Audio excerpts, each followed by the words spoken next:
আসসালামু আলাইকুম। কি অবস্থা তোমাদের সবার?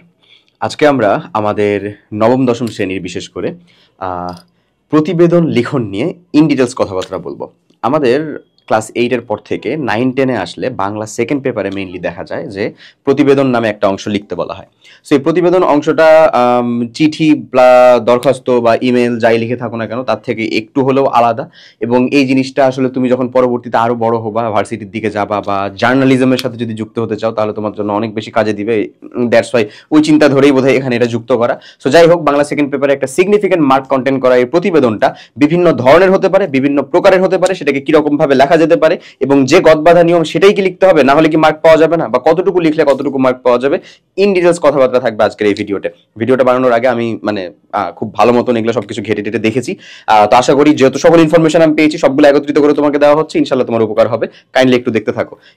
তোমার কাছে প্রতিবেদন তোমার বোর্ড পরীক্ষার ভিতরে, স্কুলের পরীক্ষার ভিতরে যেটাই আসুক না কেন তুমি ঠিকঠাক লিখে আসতে পারবে আশা করি, এবং ভালো মার্ক পাবা। ওকে, সো প্রথমে চলে আসো প্রতিবেদন জিনিসটা আসলে কি সেটা সম্পর্কে আমরা একটু শুনবো, তারপরে তার গঠনটা বুঝবো যে প্রতিবেদন আসলে কি থাকা মাস্ট লাগবেই। আচ্ছা, প্রতিবেদন জিনিসটা যেটা, সেটা যদি একেবারে একটা বাংলা শব্দে বা একটা বাংলা কথায় তুমি বলতে চাও তাহলে হচ্ছে কোন একটা প্রচার মাধ্যমে প্রকাশ করার জন্য বা টোটাল একটা সামারি নেওয়ার জন্য, কোন একটা প্রচার মাধ্যমে প্রকাশ করার জন্য নির্দিষ্ট বিবরণী সম্বলিত যে লিখা বা লিখন সেটাকে হচ্ছে প্রতিবেদন বলা যাচ্ছে। অর্থাৎ কোন একটা প্রচার মাধ্যমে, সংবাদ মাধ্যম হতে পারে, নিউজ পেপার হতে পারে, অথবা যে কোনো একটা হোক না কেন, ম্যাগাজিন হতে পারে, যাই হোক, এটাতে প্রকাশ করবা বা প্রকাশ করার উদ্দেশ্যে বা কোথাও একটা এটাকে তুমি উপস্থাপন করবা, প্রেজেন্ট করবা প্রেজেন্টেশনের মাধ্যমে, হট এভার, এটার জন্য যে কোন একটা ঘটনা সম্পর্কে সম্মিলিত বিবরণ যেটা থাকবে, সম্যক বিবরণ যেটা থাকবে, মানে বিস্তৃত থাকতে হবে কিন্তু, সেটাকেই বলতেছি আমরা প্রতিবেদন।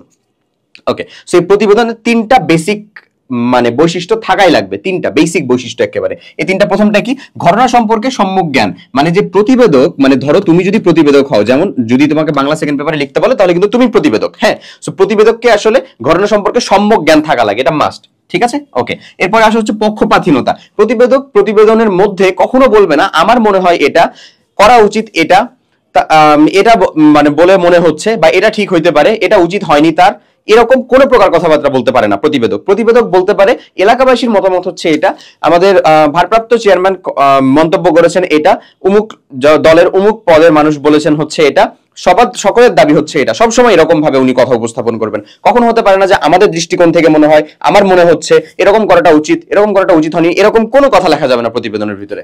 এবং মোস্ট ইম্পর্টেন্ট থিং, হ্যাঁ, সেটা হচ্ছে প্রতিবেদনের একটা শিরোনাম। বর্তমান বিশ্বে নিউজ ফুল মিডিয়া যেরকম ভাবে চলতেছে, হ্যাঁ, এটা চলার একটা কারণ, একটা বেসিক কারণ হচ্ছে এটা শিরোনাম। শিরোনামের জন্য আসলে বেশি খুব ভালো মতন চলতেছে, বুঝছো? শিরোনাম হইলেই সেটা আমাদের জন্য আই ক্যাচি হয়, আই ক্যাচি দেখতে আমাদের ভালো লাগে, আমরা যেতে পারি। ছোট্ট একটা খালি কথা বলি, শোনো। আমি আগের রাতে বিশেষ করে যখন একটা দেখতেছিলাম, ওখানে এই যে রিসেন্ট একটা চাঁদপুরে কি কোথায় একটা ঘটনা ঘটছে এরকম, যে পটকা মাছ আছে না, নদীতে একটা পটকা মাছ পাওয়া গেছে, ওটা বাসায় নিয়ে এসে রান্না করে খাওয়ার পরে, পটকা মাছ তো বিষাক্ত একটা মাছ, যে বাচ্চা ছিল, বাচ্চাটা হয়তো মারাই গেছে ইনালিল্লাহ, কিন্তু বাদ বাকি যে ফ্যামিলি মেম্বাররা তারাও কিন্তু মৃত্যুর সাথে পাঞ্জা লড়তেছে, এরকম একটা অবস্থা। সো একটা ওই নিউজটা হইছে কয়েকটা চ্যানেলে, বুঝছো, কয়েকটা চ্যানেলে। তুমি জাস্ট একটা কনসার্নিং একটা ইস্যু দেখো, এই নিউজটা যে কয়েকটা চ্যানেলে হইছে, তার ভিতরে এটিএন নিউজের যে ইটা ছিল, শিরোনামটা ছিল, সেটা হচ্ছে পটকাই হলো মৃত্যুর কারণ। পটকাই হলো মৃত্যুর কারণ। তো এটা যদি, যখন আমি প্রথম দেখতেছি তখন ভাবতেছি যে হোলি গেল কয়েকদিন আগে, জাস্ট 2 দিন আগে বোধহয়, হ্যাঁ, হোলি গেল 2 দিন আগে, তারপরে গেল হচ্ছে যে তারপরে যে তোমাদের সরি, আমাদের হচ্ছে ঈদ আসতেছে, তো হট এভার, এরকম এখন সবাই বাজি পটকা এরকম জিনিসপত্র তো করবেই। তো এই পটকার মাধ্যমে কিন্তু অনেক মানুষজন, অনেক পশু পাখিও হচ্ছে যে যে আতশবাজি ফুটানোর জন্য, এটা কিন্তু পরিবেশের জন্য হ্যাম্পার, ক্ষতিকারক, আমরা এটা করবো না, আমরা এটা করিও না। প্লাস হচ্ছে যে পটকাই, এই যে এই জিনিসটা, হ্যাঁ, এটা হলো মৃত্যুর কারণ এমন কিছু একটা। এই যে এই জিনিসটা যেটা কথা বলতেছি, এটা আমি প্রথমে এটা দেখার পরে ভাবছি, আচ্ছা কি রে, এখনই পটকা বা আতশবাজি ফুটিয়ে কেউ মারা গেল নাকি কোনো একটা কারণে, হয়তো বা হার্ট অ্যাটাক বা এরকম কিছু। পরে নিউজটা যখন দেখলাম পুরোটা, তারপরে দেখলাম এটা আসলে পটকা মাছ বুঝাচ্ছে। সো দেখো, এটা আসলে তার যে দর্শক বা তার যে অডিয়েন্স, সেটাকে ড্রাইভ করতে পারছে না একটা দিয়ে, শিরোনাম দিয়ে, এরকম অজ্ঞতাই হলো মৃত্যুর কারণ, বুঝেছো? ঠিক আছে, খাবার খেয়েই যখন মৃত্যু, এরকম টাইপের যে আইকাজি কথাবার্তাগুলা, খাবার খেয়ে মানুষের মৃত্যু হবে কেন? খাবার তো নিয়ামত, না জানার কারণে মৃত্যুটা হয়েছে, ব্যাপারটা এরকম, তাই না? এবং প্রপার স্টেপ না নেওয়ার জন্য, ঠিক আছে কি কথাটা এরকম। সো এই যে এই টাইপের যে শিরোনাম, এই শিরোনামগুলো হচ্ছে আই ক্যাচি। এবং তুমি বিলিভ মি, আমি তোমাকে বললাম এই যে নিউজটা হয়েছে না, এই নিউজটা তুমি কয়েকটা হচ্ছে সার্চ করে দেখো, এক একটা চ্যানেলে এক একটা শিরোনাম দেওয়া হয়েছে, প্রত্যেকটা শিরোনামই তোমার আমারকে মানে ভেতরে হিট করতে পারে এরকম ভাবে দেওয়া হয়েছে। সো এটার জন্য কিন্তু ফুল একটা কন্টেন্ট টিম আছে, এবং ওই কন্টেন্ট টিম কিন্তু এরকম শিরোনাম ঠিক করে, এবং তাদের স্যালারি কিন্তু একেবারে সেই হাই রেঞ্জে, একেবারে সত্য কথা, বুঝছো? সো এগুলো হচ্ছে আমাদের সেই এক একটা জায়গা যে তুমি তোমার মেধার বিকাশটা ওখানে ঘটাতে পারো। ওকে, সো যাই হোক, চলো আমরা আমাদের পড়ার ভিতরে থাকি। তো আমাদের মেইনলি এসএসসি লেভেল পর্যন্ত যে ধরনের প্রতিবেদন লিখতে হয় সেটা বেসিক্যালি দুই প্রকার, বুঝছো তো? এই তিনটা বৈশিষ্ট্য থাকা লাগবে। ওই দুই প্রকার কি কি? একটা হচ্ছে ভাইয়া সংবাদ প্রতিবেদন, আর একটা হচ্ছে প্রাতিষ্ঠানিক প্রতিবেদন। দুইটাই আসতে পারে, সংবাদ প্রতিবেদনও প্রায় আসে, প্রাতিষ্ঠানিক প্রতিবেদনও প্রায় আসে। প্রাতিষ্ঠানিক প্রতিবেদন কেমন? তোমার স্কুলে রবীন্দ্র জয়ন্তী পালন হয়েছে, সেটা উপলক্ষে হেড শিক্ষক বা হেড স্যার বা ম্যানেজিং কমিটির যিনি প্রধান, তিনি চাচ্ছেন যে তুমি একটা প্রতিবেদন লিখে দাও, সেটা ঠিক একই রকম ভাবে বইমেলা পালন হয়েছে বা বার্ষিক ক্রীড়া প্রতিযোগিতা হয়ে গেছে, এটার একটা পুরো প্রতিবেদন তুমি লিখে দিলা। কিভাবে লিখতে হবে যাচ্ছি আছে, একটু দেখো। ওকে, আর সংবাদ প্রতিবেদন কেমন? তোমার এলাকা বা তোমার পার্শ্ববর্তী এলাকায় বন্যা হয়েছে, বন্যার সম্মুখ অবস্থিতি অনুযায়ী আগুন লেগে গেছে, কোথায় একটা দুর্ঘটনা ঘটছে। প্রাতিষ্ঠানিক বা সংবাদ প্রতিবেদন নরমালি বা সাধারণত হয় হচ্ছে আসলে কিন্তু দুর্ঘটনাকে কেন্দ্র করে, হ্যাঁ, কোনো স্পেশাল ঘটনা বা দুর্ঘটনাকে কেন্দ্র করে এটাকে হয়, তাহলে হচ্ছে মানুষজনের এঙ্গেজমেন্ট বেশি থাকে আসলে ওগুলাতে। ওকে, সো আমরা প্রথমে দেখবো সংবাদ প্রতিবেদন লেখার কয়েকটা উপায়, বা কোন জায়গাতে কোন ধরনের সংবাদ প্রতিবেদন লিখতে হয়। আমি তোমাকে কয়েকটা বলতেছি, তুমি বুঝো, তুমি রিলেট করার ট্রাই করো।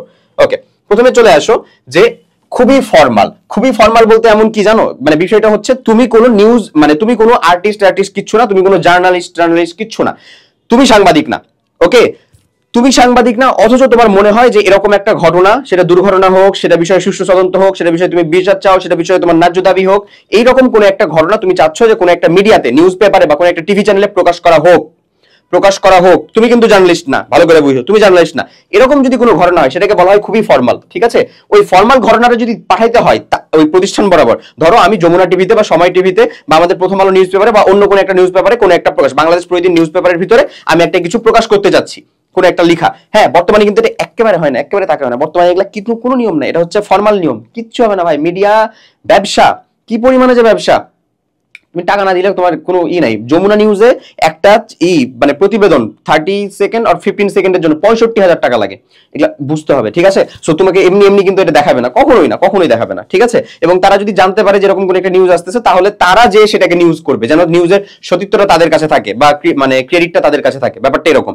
আমি যেটা তোমাকে বলতেছি যে ফর্মাল যে ব্যাপারটা, হ্যাঁ, তো এখানে দেখো তুমি কিন্তু জার্নালিস্ট না, তুমি জার্নালিস্ট না হলে এইরকম টাইপের একটা প্রতিবেদন তোমাকে লিখতে হবে। ধরো কোন একটা এলাকার কোন একটা ঘটনা ঘটেছে, বা তোমার ওখানে কোনো ন্যায্য দাবি দরকার, বা তুমি বুঝতেছো এখানে কোনো একটা রীতিমতন যে কোন একটা ঝামেলা চলতেছে, এই ঝামেলার বিপক্ষে তুমি কথা বলবা। তখন যখন তোমাকে কথা বলতে হয়, তখন কিন্তু এখানে তারিখ দিয়ে প্রথমে শুরুই করতে হয় এরকম ভাবে। প্রথমে একটা তারিখ দিলা যে কত তারিখ তুমি লিখতেছো, তারপরে বরাবর প্রতিষ্ঠানের প্রধান, যে প্রতিষ্ঠান লিখতে চাচ্ছ সেটার প্রধানের নাম, তারপরে প্রতিষ্ঠানের নাম, হ্যাঁ, তাদের যে প্রতিষ্ঠান, তুমি ধরো হচ্ছে বাংলাদেশ প্রতিদিন পেপারের ভিতরে এটা পাবলিশ করতে চাচ্ছ, তাদের প্রতিষ্ঠানের নাম। এরপরে ঠিকানা দিবা, ওর ঠিকানাটা কোথায়, মানে যে বরাবর এটা যে পৌঁছাবে। তারপরে দিলা বিষয়, যে নিম্নোক্ত প্রতিবেদনটি বা নিম্নোক্ত বিষয়টি প্রকাশ করার জন্য আকুল আবেদন বা বিনীত অনুরোধ, এরকম টাইপের, ঠিক আছে? আচ্ছা, এরপরে চলে আসবে মহোদয় বা জনাব, প্রকাশ করার জন্য অনুরোধ, ঠিক আছে? তখন ওই প্রকাশ করার অনুরোধ জায়গায় তুমি লিখবা যে আমাদের অমুক দাবিটা না, নিম্নোক্ত শিরোনামটাকে, এটা যে তোমার হচ্ছে ন্যায্য, এই ন্যায্যটা কথাটা উল্লেখ করে এখানে লিখে দিবা সুন্দর মতন, যে এটা প্রকাশ করলে চিরকৃতার্থ থাকবো বা চিরকৃতজ্ঞ হব, বা আপনার মানে চিরোত্তর মঙ্গল কামনায়, এরকম ভাবে এটাকে লিখে দিলা, ঠিক আছে? তারপরেই লেখা শুরু হবে হচ্ছে তোমার প্রতিবেদনটা ভাই। এই যে dot dot dot dot dot dot জায়গাগুলো যেখানে আছে, তারপরে ওটাই হচ্ছে মেইনলি আমাদের মেইন কাহিনী, যে তুমি আসলে কোনটা, ধরো তোমার ওখানে রাস্তা কালভার্টে হচ্ছে ভেঙে পড়ে আছে, সেটা এতদিন ধরে ঠিক হচ্ছে না, সো এটা ঠিক করার জন্য তোমার একটা বিশাল মানে বড় মহোদয় বা বড় একটা ধরো অডিয়েন্সের কাছে তোমার এই নিউজটা পৌঁছানো দরকার। সো তুমি এটা তখন ওখানে লিখলা উপযুক্ত করে, যে তোমার যে এই জায়গাটা আসলে 3-4টা গ্রাম বা এলাকাকে হচ্ছে একত্রিত করেছে, তাই এখানে একটা কালভার্ট তৈরি হওয়া খুবই জরুরি, অথবা রাস্তার দুরবস্থা ঠিক হওয়াটা জরুরি, একটু বৃষ্টি হলে পানি উঠে যায় হ্যান ইত্যাদি, যে কোনো জিনিসটা এটা এখানে। তারপরে তোমাকে কিন্তু শেষে যে নিবেদক দিতে হবে, মানে তুমি যে আছো, এটা কিন্তু আমি বললাম আবার যে এখানে তুমি জার্নালিস্ট না, বা তুমি এখানে আসলে সাংবাদিক না। ওকে, এবার পরেরটাতে চলে আসো। পরেরটাতে যদি এরকম হয় যে এখানে তুমি সাংবাদিক হইতেও পারো নাও পারো, এটা ডিপেন্ড করতেছে। এটা কিন্তু এই একই ধরনের লেখাটাকে আর এক রকম ভাবে লেখা যায়, সেটা বোঝানো হচ্ছে। কিরকম ভাবে? এখানে যেমন আমি ঢালাও এরকম ভাবে লিখতেছি, এখানে এটা ঢালাও এরকম ভাবে না। এটাকে মেইনলি তুমি নিজে সাংবাদিক এই জিনিসটাই বুঝায়, বাট সাংবাদিক না হওয়া ছাড়াও এরকম ভাবে লেখা যায়। বাট ধরে নাও তুমি এখানে হচ্ছে সাংবাদিক, তো এখানে তোমাকে প্রতিবেদকের নাম লিখতে হবে, মানে তুমি যে প্রতিবেদন করতেছো তার নাম, স্থান লিখতে হবে, সময় দিতে হবে, তারিখ দিতে হবে, টোটাল একটা উপরে বক্স থাকবে। তারপরে শিরোনাম, প্রত্যেকটা জায়গাতে দেখবা আমি শিরোনাম লিখতেছি। হ্যাঁ, ওই যে আগে যে বললাম আলোচনা করে, ওই যে পটকা মাছ, পটকাই হলো মৃত্যুর কারণ, এরকম এরকম টাইপের যে শিরোনাম, এই শিরোনাম দেওয়াটা খুবই মাস্ট। এবং শিরোনামটা যতটা আইক্যাচি হবে, বিলিভ মি, একটা টিচার যখন তোমার অবকাঠামোটা দেখতে পাবে একমাত্র এই জিনিসটাই পড়বে, শিরোনামটা।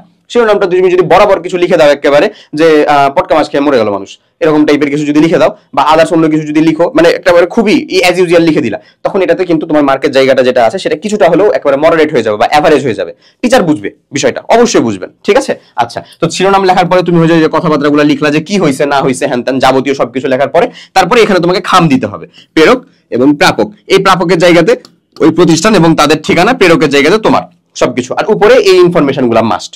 এখানে কিন্তু তুমি নিজে সাংবাদিক। এটা এই দুইটাই ছিল কিন্তু হচ্ছে যে সংবাদ প্রতিবেদন, ভালো করে বুঝো, ঠিক আছে? ওখানে কিন্তু কোশ্চেনের ভিতর উল্লেখ করা থাকে যে সংবাদ প্রতিবেদন বা এই প্রতিবেদন ওই প্রতিবেদন এমন। এখানে চলে আসো, যদি আরেকটা ধরনের হয়, এখানেও তুমি হচ্ছে ভাই সাংবাদিক, সাংবাদিক, এখানেও তুমি হচ্ছে সাংবাদিক। এবং সব শেষে যেটা, এই যে সব নিচে যেটা লিখে রাখছি, এটাই হচ্ছে সব থেকে বেশি ইউজুয়াল যে কোনো একটা প্রতিবেদন। তুমি কালকে একটা সকালবেলা নিউজ পেপার নাও, নিউজ পেপার নিয়ে দেখবা ছোট্ট ছোট্ট কিছু প্রতিবেদন আছে, যে দুর্ঘটনা ঘটার কারণে, ধরো মানে আত্মহত্যা করছে কোথাও কোনো একটা স্টুডেন্ট, বা কোথাও হচ্ছে যে মানে যে কোনো কিছু, ধরো কোনো ওই এলাকার কোনো একটা বিশেষ মহৎ ব্যক্তি বা একটা নিখোঁজের সংবাদ, এরকম কিছু, এরকম কিছুকে এরকম ভাবে একটা শিরোনাম দেওয়া হয়, তারপরে প্রতিবেদকের নাম, স্থান এবং সময়, সময়টা উল্লেখ করা হয় না, নাম স্থান দিয়ে যুক্ত করে দেওয়া হয়। এটা হচ্ছে সব থেকে বেশি প্রচলিত প্রতিবেদনের নিয়ম, সব থেকে সহজে, কারণ এখানে কিন্তু নিজেই সাংবাদিক, বুঝছো? এখানেও কিন্তু নিজেই সাংবাদিক, ওরা নিজেই সাংবাদিক। ওকে, তো এখানে দেখো এই সাংবাদিকতার ক্ষেত্রে এই যে উপরের যেটা 3 নম্বরের কথা বলছি, এই ধরনের প্রতিবেদন নরমালি আমাদের বোর্ডে আসে না। এই প্রতিবেদন যেটা আছে, এই প্রতিবেদনটা হচ্ছে কোন একটা ক্রাইম রিপোর্ট টাইপের, অথবা খুব বেশি একেবারে ইন্টেন্স কোনো কিছু ইনভেস্টিগেশন করার টাইপের, অথবা তুমি করতে চাচ্ছ এরকম টাইপের। দেখো এখানে কি বলতেছে, প্রতিবেদনের প্রকৃতি কিরকম ধরনের প্রতিবেদন, তুমি অনুসন্ধানমূলক প্রতিবেদন। ওকে, এরপরে তুমি শিরোনাম দিবা, এখানে অলরেডি একবার শিরোনাম দেবো, ওই শিরোনাম কিন্তু ওখানে আবার যাবে। তারপরে সরজমিনে তদন্ত স্থান, যে ওই তদন্ত স্থানটা কোনটা ছিল বা তুমি করছিলা কিনা, এরকম কিছু। ওকে, তারপরে তারিখার সময়, তারপরে হচ্ছে সংযুক্তি, কারণ তুমি বললেই তো হলো না, এখানে তো প্রুফ দিতে হবে, সো সংযুক্তিগুলো দিতে হয় এখানে, যে নিম্নোক্ত অমুক কিছু সংযুক্তি করলাম, ছবি সংযুক্তি করলাম বা স্ক্রিনশট সংযুক্তি করলাম, যে কোনো কিছু। ওকে, এরপরে চলে আসবে এগেন ওই শিরোনামটা, যে শিরোনামটা উপরে দিছো এখানে এটা, তারপরে পোর্টের ডিটেইলস, যে ইন ডিটেইলস যে ঘটনাটা কি ঘটছে, কাকে নিয়ে গেছিল, কাকে হচ্ছে যে গুম করা হয়েছে, যে কোনো কিছু সম্পূর্ণ, বুঝছো? এটা কিন্তু বললাম এটা আমাদের বোর্ড স্ট্যান্ডার্ড খুব কম আসে। এখন যদি বোর্ডের কোশ্চেন খুব কঠিন করতে চায়, স্ট্যান্ডার্ড করতে চায়, তোমাকে যদি একটু চমকাই দিতে চায়, তাহলে এরকম ধরনের কোশ্চেন আসলে মেইনলি বোর্ডে দেয়। এছাড়া এই ধরনের তদন্তের কথা বা প্রতিবেদনের কথা বোর্ডে দেওয়া হয় না, বাট এটা একটা ফর্মাল নিয়ম প্রতিবেদন লেখার। এখানে কিন্তু তুমি নিজেই সাংবাদিক বলতেছি। ওকে, আচ্ছা, এখানে শেষে কিন্তু অবশ্যই প্রতিবেদক এবং তার স্থানটা উল্লেখ করতে হয়। আমি যখন করোনাকালে ছিলাম তখন ভাই মানে একেবারে মুখস্থ হয়ে গেছিল, দুই জায়গায় তো ধরো হচ্ছে যে দিত প্রতিবেদনের নিউজ দিত, অ্যাটলিস্ট একটা হচ্ছে সারা বাংলাদেশের দিত, আবার চট্টগ্রাম বৃহত্তর জেলা হিসেবে ওখানে আলাদাভাবে দিত। তো ওখানে সময় টিভির প্রতিবেদক ছিলেন হচ্ছেন মানে জনাব কমল দে সাহেব। তো উনি শেষে যেটা এরকম ভাবেই বলতেন আর কি, কমল দে চট্টগ্রাম, সরি কমল দে সময় সংবাদ চট্টগ্রাম, বুঝছো? এই জিনিস ভাই শুনতে শুনতে মুখস্থ হয়ে গেছিল। ঠিক ওই রকমই কি কি বলা হচ্ছে, প্রতিবেদকের নাম, ওনার নাম, তারপরে চলে আসতেছে হচ্ছে স্থান। হ্যাঁ, তো স্থানের আগে, চট্টগ্রামের আগে মধ্যখানে উনি বলতেছে যে কার এটা সংবাদ আসলে, সময় টিভির, এরকম। সো এই যে জিনিসগুলা এটাকে উল্লেখ করে দিতে হয়। এবার চলে আসো খুবই শেষের জিনিস বা ভেরি লাস্ট থিং, এটা হচ্ছে প্রাতিষ্ঠানিক প্রতিবেদন। এটা লেখার নিয়ম একই, খালি মানে এক্সট্রা করে তোমাকে দুইটা নিয়ম শেখানো হয়, দুইটা নিয়মের কিচ্ছু না, মেইন জিনিস সব এক জায়গাতেই থাকবে, কখনো একটা জিনিস উপরে হবে নিচে হবে, ওটা আমি বলে দিচ্ছি প্রাতিষ্ঠানিক নিয়ম। প্রাতিষ্ঠানিক প্রতিবেদনের ক্ষেত্রে আমি তোমাকে বললাম, প্রাতিষ্ঠানিক প্রতিবেদনটা ওটা কোনো টিচার হয়তো বা ম্যাগাজিন আকারে প্রকাশ করবেন সেজন্য চাচ্ছেন, অথবা ধরো কোনো একটা কমিটি, ম্যানেজিং কমিটির ভিতরে মিটিং এর ভিতরে এটা দিবেন সেজন্য চাচ্ছেন, অথবা প্রেজেন্টেশনে উল্লেখ করবেন সেজন্য চাচ্ছেন। মানে প্রতিবেদন আলটিমেটলি অন্য কোথাও ব্যবহার হবে বলেই চাওয়া হয়। হ্যাঁ, তো প্রাতিষ্ঠানিক প্রতিবেদনগুলো কেমন হতে পারে, রবীন্দ্র জয়ন্তী পালন হলো সেটা বিষয়ে তুমি একটা প্রতিবেদন লেখো। এটা প্রতিবেদন লিখতে কিন্তু তোমাকে কেউ আদেশ করবে। হ্যাঁ, আর তুমি সাংবাদিক হিসেবে যেগুলো প্রতিবেদন লিখতেছো এগুলো হচ্ছে টাকা কামানোর জন্য, তোমার দায়িত্ব, তোমার জব। আর তুমি নিজে যেটা প্রতিবেদন লিখতেছো, সব আগে যেটা, সব শুরুতে যেটা দেখালাম, যে নিজে যেটা প্রতিবেদন লিখতেছো একবারে ফর্মাল অবস্থায়, এটা হচ্ছে তোমার কোনো দাবি আদায়ের জন্য, তোমার জনসচেতনতা তৈরি করার জন্য, এটা নিজের একটা দায়িত্ব বোধ থেকে লিখতেছো, কারণ টাকা পয়সারও কিছু নাই, কেউ তোমাকে আদেশও দেয়নি। আচ্ছা, আর যেখানে এইটা আছে যে প্রাতিষ্ঠানিক প্রতিবেদন, এটা হচ্ছে তুমি কি করছো আসলে, এখানে তোমাকে আদিষ্ট করা হয়েছে, আইদার ক্লাস টিচার করছে অথবা হচ্ছে তোমার কোর্স অ্যাডভাইজার করছে অথবা তোমার করছেন হেড স্যার করছেন বা ম্যানেজিং কমিটির কোনো দায়িত্বপ্রাপ্ত কর্মকর্তা করছেন, বাট তোমাকে আদিষ্ট করা হয়েছে। সো ওখানে তুমি লিখবা হচ্ছে প্রথমে তারিখ, তারপরে বরাবর দিলা প্রতিষ্ঠানের প্রধান বা যিনি তোমাকে লিখতে বলছে, আসলে প্রতিষ্ঠানের প্রধান বরাবরই লেখা হয়, কেউ তোমাকে লিখতে বলে না মেইনলি। তারপরে নাম দিবা, ওকে, প্রতিষ্ঠানের প্রধান, তারপরে হচ্ছে প্রতিষ্ঠানের নাম কিন্তু তোমার নাম আবার না, তারপরে হচ্ছে ঠিকানা যে কোন জায়গার ভিতরে, এটা তোমার স্কুলের সবকিছু, তারপরে জনাব দিয়ে দিখলা। তারপরে এখানে হচ্ছে তুমি তাকে অনুরোধ করবা যে প্রকাশ করার জন্য অনুরোধ করতেছো, এমন কিন্তু না, ওই যে শুরুটাতে কিন্তু অনুরোধ করা হয়েছিল। এখানে তুমি যেটা করবা সেটা হলো যে আপনার কর্তৃক আদিষ্ট হয়ে ইমুক প্রতিবেদনটি প্রকাশ করলাম বা উনি প্রতিবেদনটি পেশ করলাম, এমন তাইলেই হয়েছে। এখানে এটা কমপ্লিট করে দিলা। তারপরে এখানে এগেইন সেই আমাদের একেবারে জ্বালাময়ী যে জিনিসটা, শিরোনাম মাস্ট দেয়াই লাগবে, কিন্তু একেবারে ভালো মতন শিরোনাম দিতে হবে। তারপরে যাবতীয় কথাবার্তা লিখলা। এখন আমি তোমাকে এখানে একটা জিনিস বলি, এখানে যাবতীয় কথাবার্তা লেখার ক্ষেত্রে তোমাকে পার্সোনাল সাজেশন থাকবে যে সময়গুলো উল্লেখ করবা। যেমন সকাল 9টায় জাতীয় সঙ্গীত গেয়ে গিয়ে পতাকা উত্তোলন করা হলো, সকাল 9:05 আমাদের প্রধান অতিথি আসলেন, সকাল 9:10 সকলে আসন গ্রহণ করলেন, সকাল মানে এই যে সময়গুলো একেবারে ক্লিকবেট সময়গুলো যদি উল্লেখ করতে পারো তাহলে বোঝা যাবে যে প্রতিবেদনের ভিতরে তুমি আসলে বুঝো বা জানো প্রতিবেদনটা খুব ভালো মতন তুমি তৈরি করতে পারতেছো বা লিখতে পারতেছো, এমন হচ্ছে এই কথাবার্তা। তারপর এখানে নিবেদক দিবা, নাম দিবা, শ্রেণী দিবা, ব্যাস শেষ। এই টোটালে 2 ধরনের প্রতিবেদনের 4 ধরনের, ইন টোটালে কয় ধরনের হচ্ছে 4 ধরনের বা 5 ধরনের। 5 ধরনের কেন বলতেছি, লাস্টটা এটা দেখাইছি না, এখানে এমনও হতে পারে যে নিবেদক যুক্ত যে জায়গাটা এটাকে তুমি উপরে দিলা, কার উপরে, এই যে জনাব আদিষ্ট হয়ে তারপরে দিয়ে দিলা, তারপরে শিরোনাম থেকে টোটাল বডিটা হচ্ছে পরে দিলা, এমনও দেওয়া যেতে পারে। আবার তুমি শিরোনাম আর বডি দেওয়ার পরে যে নিবেদক দিলা, এমনও দেওয়া যেতে পারে। তো এই টোটালে এটাকে আবার 2 রকমের বলা হয়, এজন্য টোটালে ধরো 5 রকম বা আলটিমেটলি 4 রকম যেটা হচ্ছে, এই 4টাই হচ্ছে তোমার টোটাল ক্লাস 9-10 এর জন্য প্রতিবেদন লেখার জন্য টোটাল চিন্তা ভাবনা, এর বাইরে আর কিছু আসে না। সো তোমাকে সংবাদ প্রতিবেদন দেওয়া যেতে পারে অথবা হচ্ছে প্রাতিষ্ঠানিক প্রতিবেদনের জন্য ডিরেক্ট কোনো মানে স্কুল থেকে তোমাকে স্কুলের কোনো ঘটনাকে উল্লেখ করে প্রতিবেদন দেওয়া যেতে পারে। সো ইন ওভারঅল প্রতিবেদন সম্পর্কিত যাবতীয় যা জিজ্ঞাসা সেটা কিন্তু তুমি এখান থেকে পেয়ে যাচ্ছ। এবং সবশেষে তোমাকে যেটা বলবো সেটা হচ্ছে যে ঠিক এইরকম যাবতীয় সবকিছু কথাবার্তা রিলেটেড জিনিসপত্র আমাদের কিন্তু ক্লাস 6 থেকে ক্লাস 10 পর্যন্ত সকল ক্লাসের জন্য অ্যাভেলেবল আছে। এখানে দেখো আমাদের ক্লাস 10 এর একাডেমিক প্রোগ্রাম থেকে শুরু করে ক্লাস এইচএসসি 25 যারা দিচ্ছে তারা একেবারে আমাদের লাস্ট শর্ট রিভিশন প্রোগ্রাম টোটালটা ক্লাস 6, ক্লাস 7, ক্লাস 8, ক্লাস 9 প্রত্যেকটা ক্লাসের ক্ষেত্রে স্পেসিফিক যেই সকল জিনিসপত্র তোমাদের যা প্রয়োজন, যা কিছু আলাদা আলাদা আছে, এবং প্রত্যেকটা সাবজেক্টের টোটাল সকল যত ক্লাস আছে আমাদের ফিজিক্স, কেমিস্ট্রি মানে তোমার বিজ্ঞান, সায়েন্স আর তারপরে হচ্ছে ম্যাথ, এছাড়াও চারুকারু থেকে শুরু করে শারীরিক শিক্ষা, কর্মজীবনমুখী শিক্ষা, ইসলাম শিক্ষা, সমাজ যা আছে in total solution, total recorded class, দাগানো বই সবকিছু আছে হচ্ছে এটার সাথে যুক্ত আছে। তুমি কোর্স আমাদের এই কমেন্টের ডেসক্রিপশন বক্স থেকে অথবা এই ভিডিও ডেসক্রিপশন বক্স থেকে আসলে টোটালটার লিংক পেয়ে যাবা। সো তুমি যেই ক্লাসেরই হও না কেন, তোমার প্রতি রিকোয়েস্ট থাকলো তুমি অবশ্যই যে ডেমো ক্লাসগুলো কমপ্লিট করবা, ডেমো ক্লাসগুলো দেখবা। সবাই অনেক ভালো থাকো, আল্লাহ হাফেজ, আসসালামু আলাইকুম।